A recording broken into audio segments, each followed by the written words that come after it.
Hello மக்கள், எல்லாரும் எப்படி இருக்கீங்க? நல்லா இருக்கீங்களா? நான் ரொம்ப நல்லா இருக்கேன். இன்றைக்கி என்ன பார்க்க போகிறோன்னா, ஒரு ஹெல்த்தியான டிஃபன் ஐட்டம், பிரேக்ஃபாஸ்ட்டு தான். இதுக்கு வந்து என்னெல்லாம் எடுத்து வச்சுருக்கேன்னு நாங்கள் வந்து என்ன சொல்கிறேன். ராகி வித் வெஜிடபிள்ஸ் அடை தான் பண்ண போகிறோம். அதுக்கு என்னென்ன பண்ணுறேன் பாருங்கள். ஒரு கப் ராகி மாவு, ஒரு கப் வந்துட்டு கோதுமை மாவு, அப்புறம் வந்து ஒரு அரை கப் வந்து அரிசி மாவு, கொஞ்சம் வந்து மிளகாத்தூள், மல்லித்தூள், கரம் மசாலா, மஞ்சப்பொடி இதெல்லாம் எடுத்திருக்கேன். சோம்பு, காய்கறி வந்து பாருங்கள், 2 பெரிய வெங்காயம், பச்சை மிளகாய், கேரட்டு, கோஸு, புதினா, மல்லி, கருவேப்பிலை, அவ்வளோதான். பச்சை மிளகாய் இது எல்லாத்தையும் சேர்த்து நம்ம இப்போ அடை மாதிரி பிசைஞ்சு அடை தட்ட போகிறோம். ரொம்ப டேஸ்ட்டாக இருக்கும். வாங்க பார்க்கலாம். இது எல்லாத்தையும் 1 பை 1 போட்டு தண்ணி தெளித்து நம்ம பிசைஞ்சு எடுத்துக்கலாம்.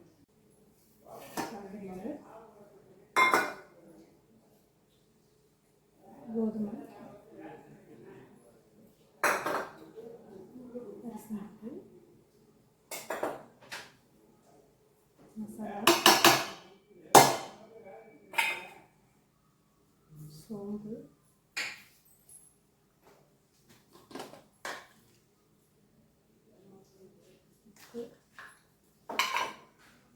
நான் எடுத்து வச்சுருக்க வெஜிடபிள்ஸ்.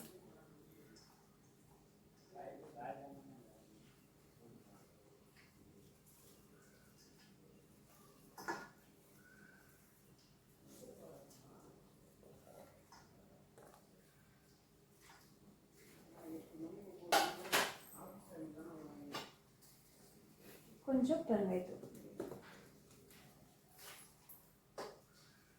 இப்போ இந்த வெஜிடபிளுக்கு தேவையான கொஞ்சம் உப்பு சேர்த்துக்கலாம். சேர்த்துட்டு நல்லா இதை கலந்து கொடுக்கலாம். கலந்து கொடுத்துட்டு அப்புறமா தண்ணி தெளித்து வச்சு பிசைஞ்சுக்கலாம்.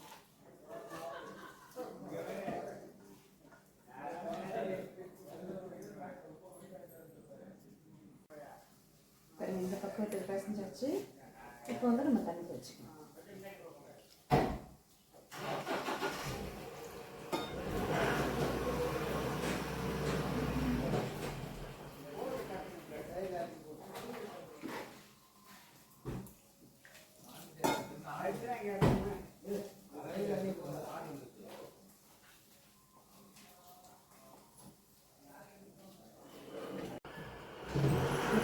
இந்த பக்குவத்துக்கு வந்து நம்ம பசஞ்சு எடுத்துக்கலாம். ஓகேங்களா?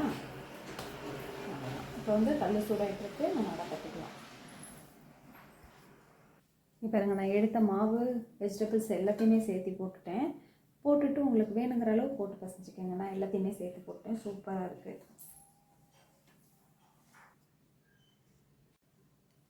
பாருங்கள், கல் காஞ்சி வச்சு தண்ணி போட்டுக்கலாம்.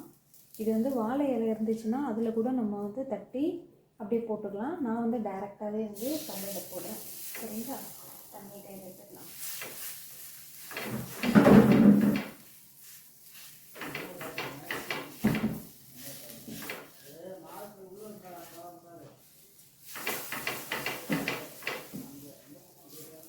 போட்டு இதுக்கு வந்து நம்ம நல்லெண்ணெய் சேர்க்கலாம். அப்படி இல்லைன்னா கடலை எண்ணெய் சேர்க்கலாம். நான் வந்து தம்பிக்கு குட்டி பிள்ளைக்குங்கிறதுனால வந்துட்டு நான் நெய் சேர்க்குறேன்.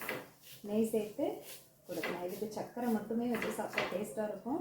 அப்படி இல்லைன்னா வேர்க்கடலை சட்னி, தேங்காய் சட்னி ரொம்ப ரொம்ப ஆப்டாக இருக்கும். கண்டிப்பாக ட்ரை பண்ணி பாருங்கள். போதும். இதுக்கு வந்து நான் நெய் போடுறேன்.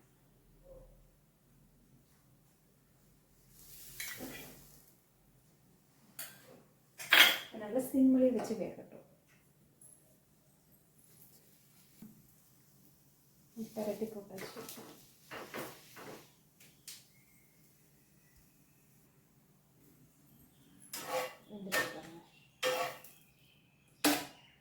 சூப்பராக ரெடி ஆயிடுச்சு.